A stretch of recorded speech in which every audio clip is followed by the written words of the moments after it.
Hello and welcome back to the crypto simulation. Today I'm going to take a look at the stock market, specifically the S&P 500, to kind of ask a broader question that does relate to our crypto markets. And that question is, how does the behavior of the S&P influence Bitcoin? And with all this talk about a recession that seems to never be coming, when could we expect one to hit? Now, I should disclose that I am not an economist. I'm also not a financial advisor. None of this is financial advice, and none of this should be taken to the bank, literally, in your portfolio. But it's fun to analyze the S&P and see that all markets are connected together. And I like to think of Bitcoin as being the altcoin to things like the NASDAQ and the S&P 500. So if the macro environment doesn't interest you, you can tune me out for this video, but I do think it's important once in a while to kind of circle back around to things like this to see how they may affect the higher risk markets.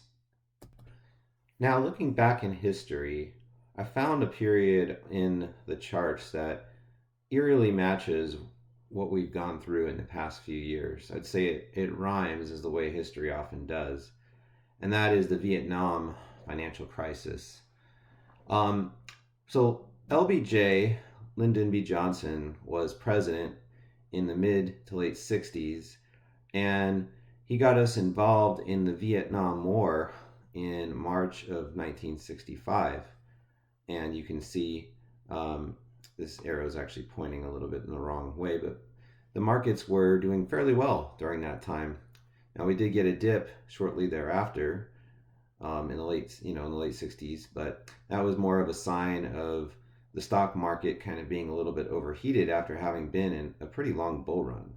This bull run lasted all the way from around the time LBJ was elected into office, or came into office rather, after JFK was assassinated, to around the late 60s. In the late 60s, we had, by what all accounts, looked like a recession.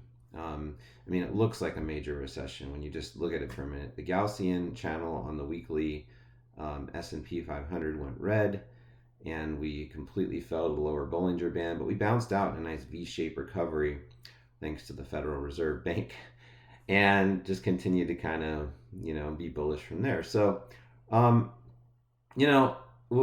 what I'm kind of like looking at here is that I'm noticing some similarities. Like if you take a look and if you were to draw like a horizontal line, for instance, from the all-time high of the S&P and kind of compare it to what happened afterwards, after this, we came out of this soft landing, the only soft landing, by the way, in recorded history. You'll see that we kind of tested that all-time high in May of 67, and then we kind of straddled the 20 week SMA for a little while, and then we put in a new all-time high in late 1967. Okay, I had a little bit of trouble in January, February, March, quarter one, but then we went on a raging bull market that ended in December of 1968. And let me just put one more thing in here about what happened around that time. Richard Nixon was elected president in November of 1968. And the market reacted very well to that for a month or so.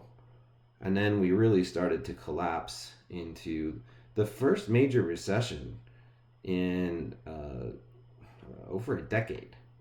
You can see that this was a really nasty recession that happened at the end of 1968 as we came out of that election year and Richard Nixon was in office. And, this led to kind of like a decade of recessions because inflation was just completely out of control. And here we are in the late 70s, and this is just shortly after Richard Nixon took us off the gold standard, right? So I'm not going to try to talk too much macro econ with you, but I do want to point out some similarities between what happened in the past and what I think is happening now and likely to happen potentially as early as the end of this year. So we'll call this the Vietnam financial crisis Nixon election year. And let's take a look at what the charts look like now. Tell me if it's just me or does this look a little bit like the 60s? So you have Donald Trump as president when we had the COVID financial crash, which was really besides this recession scare in 2016, we've been in a bull market ever since the end of the last great financial crisis, which was right here, the 2008 GFC. And it hasn't been the strongest bull market in history. We also had a little scare in 2011, again in 2016. And you can see these kind of got a little more dramatic each time. Here's one in 2018, and here's the COVID one. And if you remember back in the 60s, we also had a scare shortly after we entered the Vietnam War. Fed turned on the money printer, so the Fed intervenes. But then in March 2022, the Fed raised rates, and that caused the economy to crash. But this wasn't a recession. Now, we did have two quarters of consecutive negative GDP, which is one of the prerequisites for being in a recession. But we didn't have the unemployment to go along with it. In fact, unemployment has been excellent even to this day. Our unemployment has remained fairly low, and a lot of these things are lagging effects. I'm going to go out on a limb and call this a soft landing, because any other time in history we've come this far down, it's usually marked a recession. But notice something similar is happening here that happened in the 60s. We just took out the all-time high. Now, of course, it's not going to look exactly the same. Nothing ever does. But here's, us kind of trying to approach the all-time high initially in August of 2023. We got sent back down to the median line of the green Gaussian, had a really nice V-shaped bounce off there, and now we find ourselves pretty overextended, close to 5,000, which is kind of like a psychological resistance level for the S&P. But the Gaussian channel looks beautiful. And, we're once again in an election year. Joe Biden is president. Now, this is a little bit different than when LBJ was president, but nonetheless, we're going to have an election this year. Okay. We have conflicts going on around the world in various locations.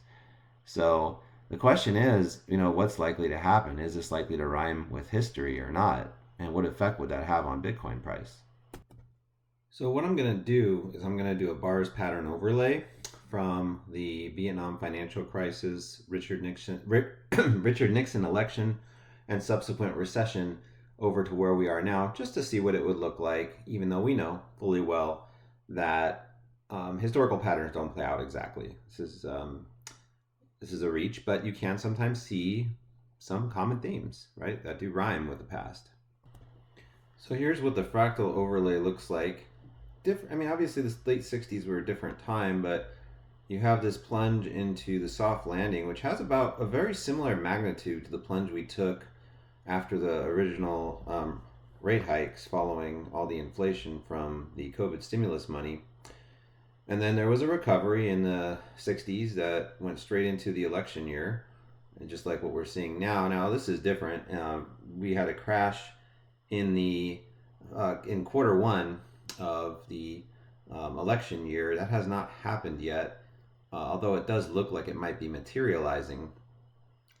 We'd have to take a closer look at the S&P to really get an idea if that's likely to happen. But let's just hypothetically suppose that we followed a similar trend. Where would that put our recession? So, looking at this peak right here is kind of being maybe the market cycle peak. It looks like it might start sometime between maybe October and like March. So October of 2024 to March of 2025, which puts it right in the Q4 to Q1 of next year target. That would coincide with the election.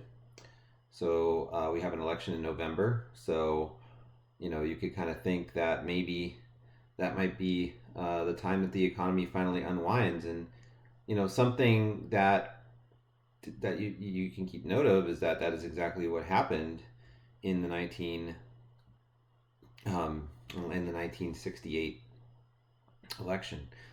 So when Richard Nixon was elected president. So I guess we'll have to track and see what happens there. But that's just something interesting to keep in mind. You had to know that I was going to throw logarithmic regression onto the stock market. So this is plus or minus 3 standard deviations from the mean of the stock market going all the way back to the mid to late 1800s. This is the mean line, which right now would actually be at around $461. So we are actually the most overextended we've ever been from this mean line, up here at around $4,800. Or actually, it's $4,900, almost $5,000. That's where we're at. The S&P has never really experienced any significant drawdowns that look like crypto charts, at least, on this from this perspective. When I say significant drawdowns, yes, it has, but I mean, like, you haven't seen it go like up and down like super crazy. It's just not very volatile because this is, measuring real actual earnings of companies. So, but we had the Great Depression, which, believe it or not, was a rejection off of the logarithmic regression trend line, and I'm trying to get a read on that. You know what? Let me blow this up and try this again. That ruler tool can get a little annoying. The measuring tool. Let's see how much of a drop we had during the Great Depression. We got rejected, just a really nasty rejection off of the logarithmic regression mean line. Sorry, I'm putting tools everywhere here. Wow. That's actually more than an 81% drop. It's just, for some reason, it's not sticking. I have it go down on here. We'll say around an 86% drop, roughly. Okay, that's huge for the stock market. And that actually took us to -2 standard deviations. We actually kind of double bottomed in 1942, and then we just basically spent the next few decades trending our way up once again. So it took wow, almost like 50 years to test this logarithmic mean line again, and we just slashed right through it. And we've been in this like crazy bull run. You can see this was the late 90s. That bull run was pretty intense, and then we crabbed around a little bit. We got all the way up to the +1.5 log regression line, all the way down from the -1 in 1982. So over the course of like a decade, we moved up that much, and we've been above the logarithmic regression mean line ever since. And you can see right now we're kind of testing this. So the question is, like, where do we go from here? This can't just go up forever. Like that is impossible. At some point, this is going to have to come back down, and that's kind of the $1,000,000 question. And what does that end up looking like, not only for the stock market, but what does that look like for Bitcoin as well? Now, if you want to look at it in terms of a more local logarithmic regression, this is plus or minus 3 standard deviations from the mean.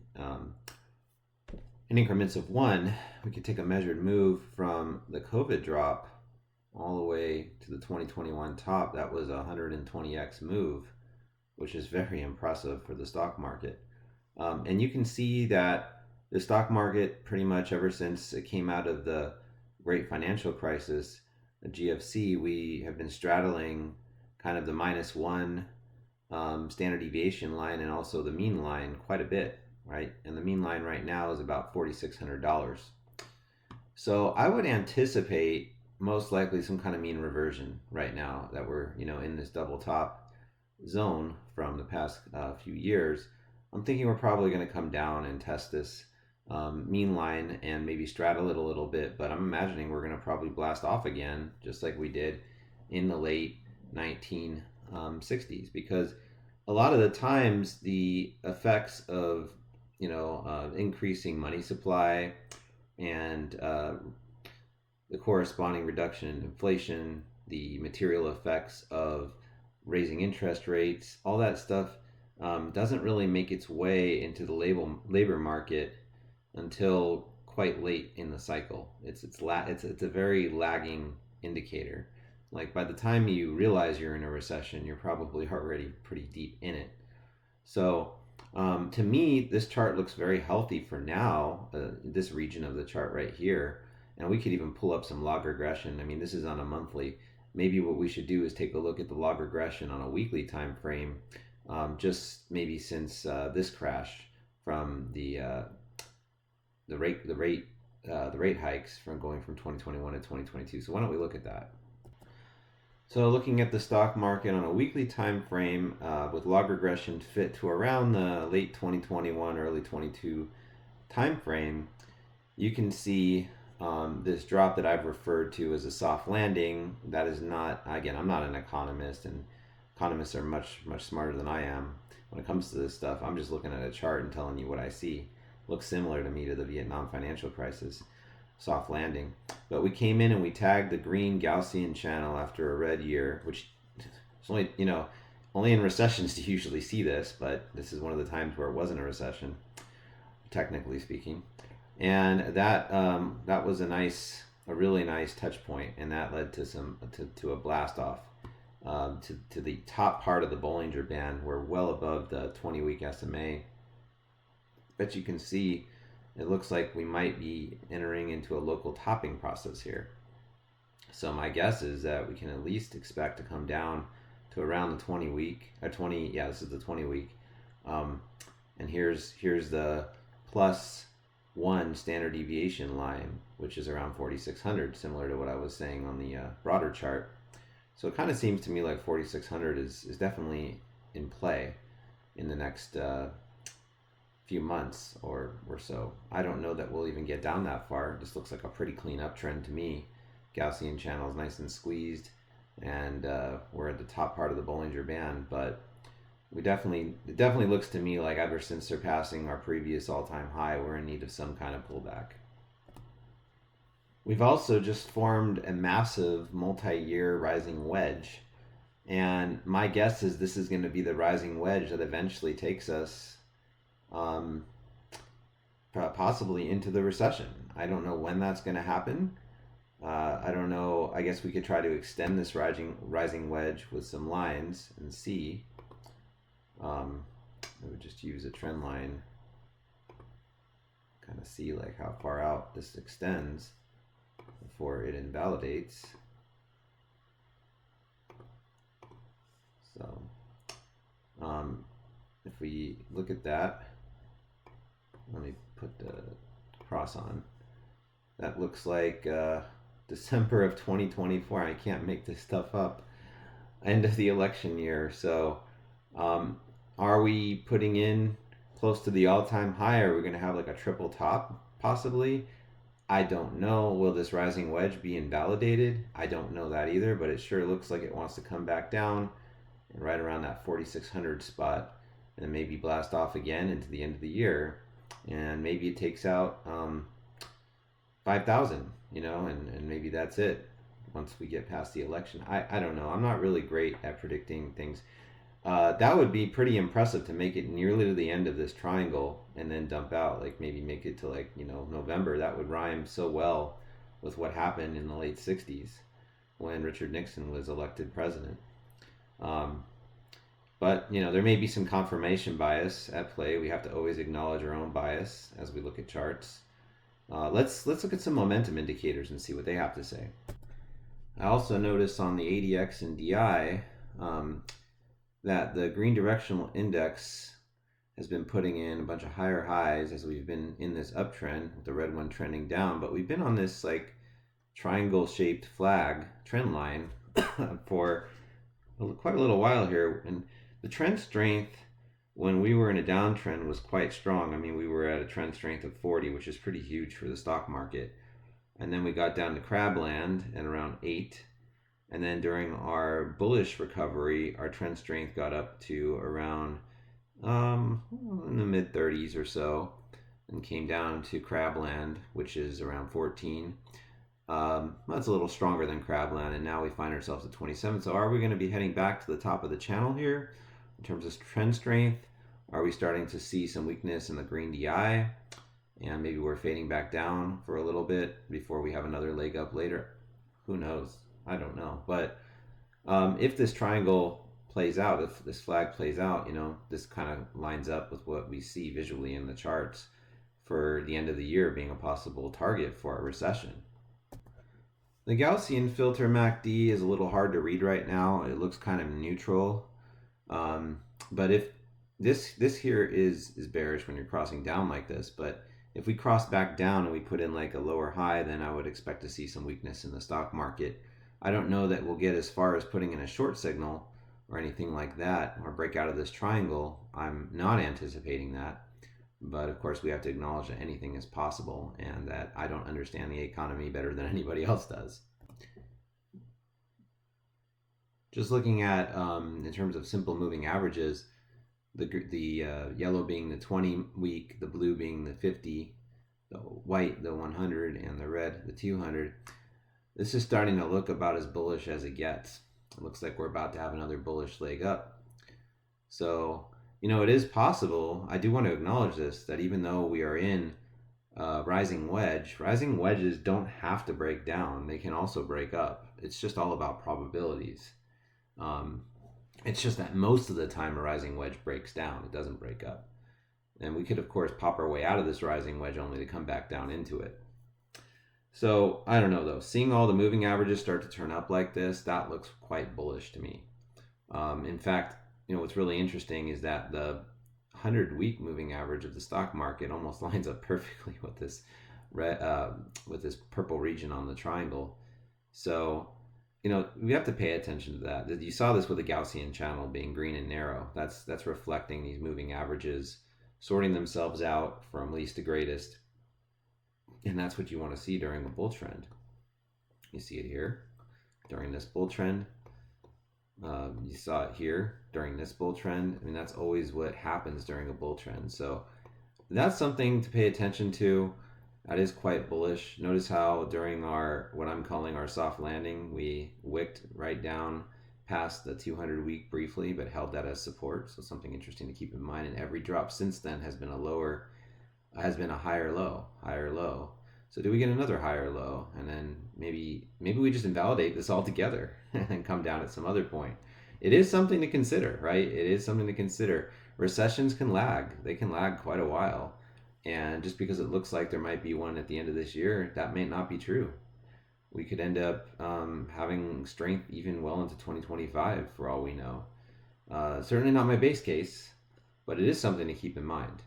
What would be interesting to do is go and look back at the Nixon recession, the first Nixon recession, and see what the moving averages look like throughout that year before the recession hit. Let's go do that. So looking back at the Nixon election year, the last year of LBJ's presidency, I could say that this setup looks different. It does. Although we had periods like right here where all the moving averages lined up in late 1968, if you were to look at kind of where we're at right now, which is Q1 of 2024, Q1 of this election year, we had a pretty sizable dump. I mean, this dump went down to the 200-week, and actually during this soft landing, we went even further than we went in 2022 in terms of percentage drop. I mean, look at how far extended underneath the 200-week we were. I could probably throw a 300-week, and chances are that's what we tapped. So let me go and do that just to see. Well, I was wrong. We didn't even hold the 300-week back in the late 60s, back in the late 60s, 1966. We came down and sliced through the 300-week and actually approached the 400-week SMA. Wow, I had no idea we went that far down. And I'm imagining if we turn on a Gaussian channel right here, we're going to see that it doesn't look as nice as it looks now. So even though the fractals may have played, maybe playing out in somewhat similar ways, you can see that, yeah, I mean, the green Gaussian looked good, but I think ours is a little bit more narrow now than it was back then. So I mean, I have to go back and check, which I will, but this is a pretty intense drop compared to what we had in 2022, and it kind of makes sense from the standpoint of diminishing returns, diminishing volatility, that you would expect to see less dramatic drops over time. But yeah, that's an interesting thing to note, is that our moving averages weren't even like fully turned up. Come in November and December of 67, this this moving average setup isn't even as nice as what we have now. So yeah, that's something definitely to pay attention to. Let's return back to where we were, or where we are in present day, and kind of see what now we have a 300 and 400, kind of get some perspective.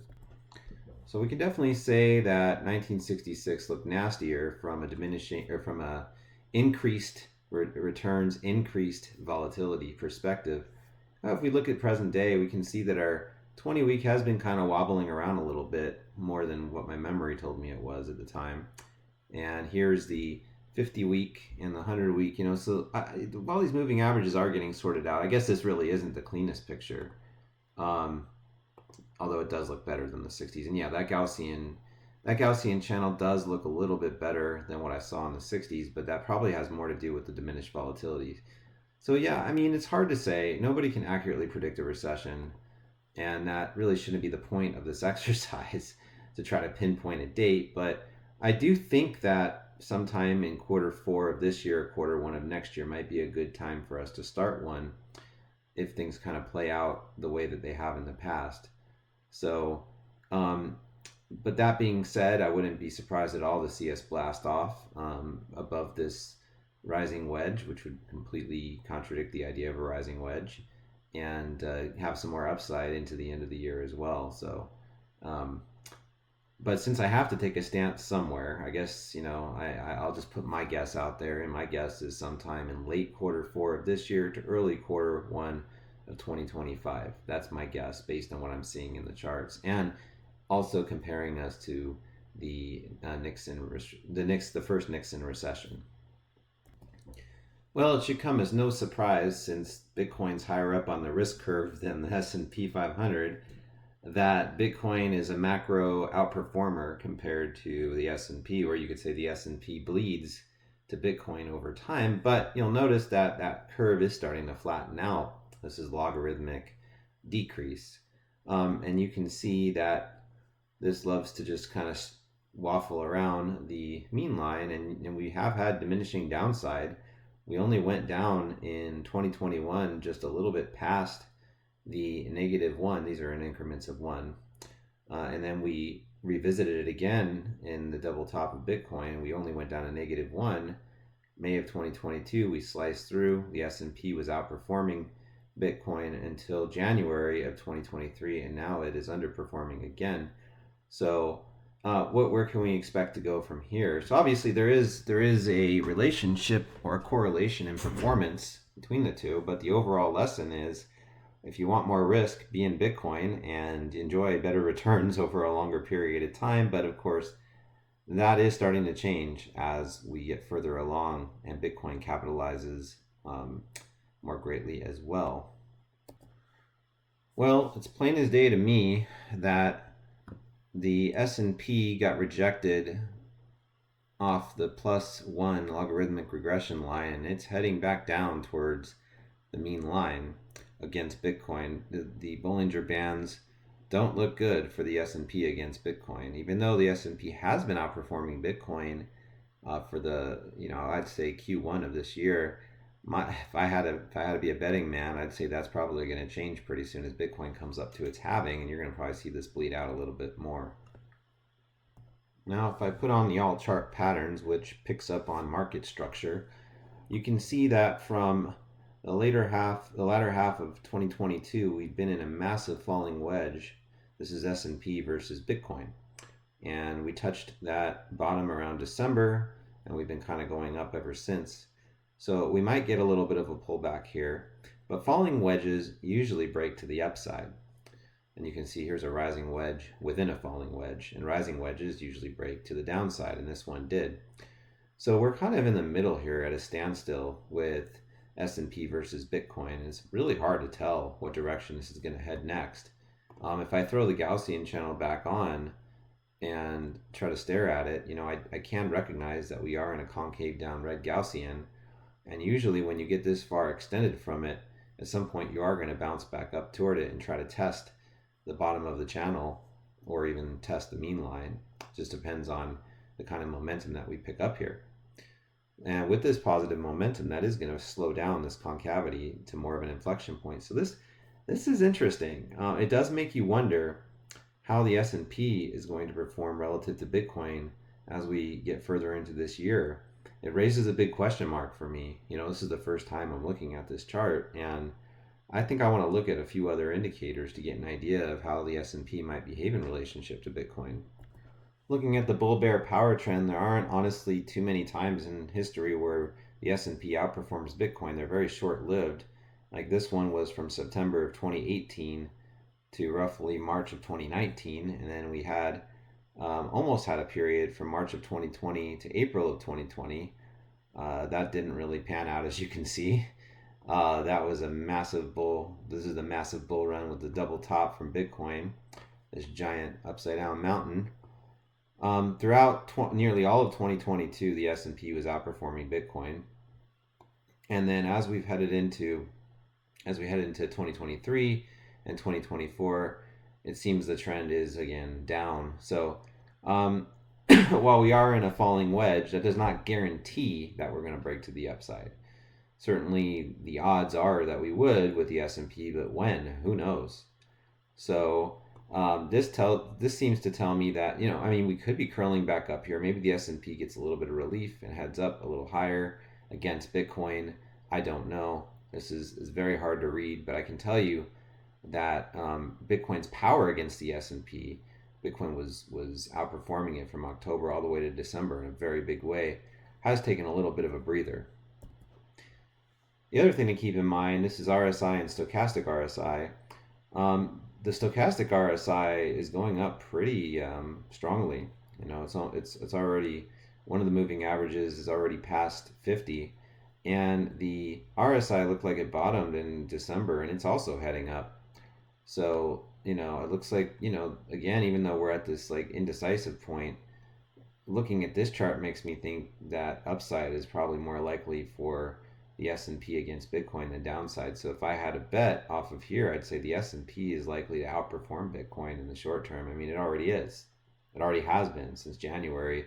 So what's to stop it from continuing all the way into March?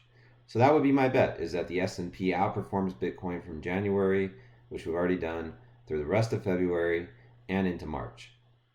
And then forms a top somewhere around here, and then around the time of the halving, maybe Bitcoin starts to outperform the S&P again. And you can see, what does that look like on the RSI when that happens? I mean, the S&P just gets clobbered against Bitcoin. If you look at like November 2020 to April 2021, this was when Bitcoin was absolutely shining. Then we had the summer lull, and we got our double top. So you can see the tops of Bitcoin correspond to bottoms for the stochastic RSI, and for the RSI, relative bottom up here. We didn't come all the way down because Bitcoin was losing some steam. And you can see that we can spend a lot of time up here. Like during Bitcoin bear markets, the S&P absolutely clobbers Bitcoin, and then we had that S&P kind of coming down. We had that 2019 rebound, and then some more bearishness for Bitcoin. During the 2016 rally, wow, there was hardly any times here where the S&P outperformed. In fact, it was putting in a series of lower highs. So it's you got to look at like the big picture, and you can kind of see maybe starting in 2022, that's kind of what's been going on. If I were to draw a trend line, maybe starting here, you can see we're kind of putting in lower highs. So maybe this gives you an idea of where this might top out. Maybe it would be like around here, could be like at the end of February, beginning of March. Maybe we chop around a little bit, and by the time late March, early April comes, the S&P comes down again and allows Bitcoin to shine. If we look at a simple MACD or moving average convergence divergence, we have bullish divergence. We've had it actually as of January 22nd. So it does look like we're entering into a time where the S&P is most likely going to outperform Bitcoin for a little while before Bitcoin takes over again. I don't think it'll be as dramatic as it was here, but I think we'll get a little bunny hill, And then, probably by late March, early April, sometime in that time frame, I would expect this trend to reverse again. So this does bring up an interesting question, which is how will Bitcoin perform during a recession? Might we find some clues in this chart as we've been in this really large macro falling wedge, but it is starting to flatten out, making us wonder what's next. So if the S&P goes into a recession and drops, we know from from recession scares in 2016, recession scare in what was it, like 2011, recession scare in 2019, the COVID drop in 2020. Um, we know that. Well, I would say 2020 was really a recession scare. It was actually 2020 was an actual recession. It was a short-lived one. Bitcoin did not hold up well in any of those instances. So in 2011, 2016, and 2020, it didn't hold up well. So what makes us think that it's going to hold up well? Again, I've heard some arguments that Bitcoin is digital gold and that people are going to realize that during the next recession. And look, I have no way of predicting that, but if I had to guess what's coming when the S&P drops, I like to think of it as like Bitcoin dominance to altcoins, right? When it's Bitcoin season and Bitcoin drops, altcoins drop harder because they're further along the risk curve. Well, in a recession, when the S&P drops, I think Bitcoin's going to fall harder. That's what I'm thinking is going to happen based on what's already happened. It's still an unregulated asset. Yes, we do have an ETF. We have spot ETF approvals for Bitcoin. We'll probably get some for ETH later in the year, but I have a hard time seeing Bitcoin outperform the S&P in a material way when we're in the heat of a recession. Now, coming out of the recession, I think Bitcoin will bottom first before the S&P does, and I think Bitcoin will start to outperform the S&P again. But I expect that this trend to kind of continue indefinitely until one day maybe Bitcoin does truly get viewed as digital gold and treated as such. We know that gold has done historically very well during a recession. Let's pull up gold versus the S&P and see what that looks like.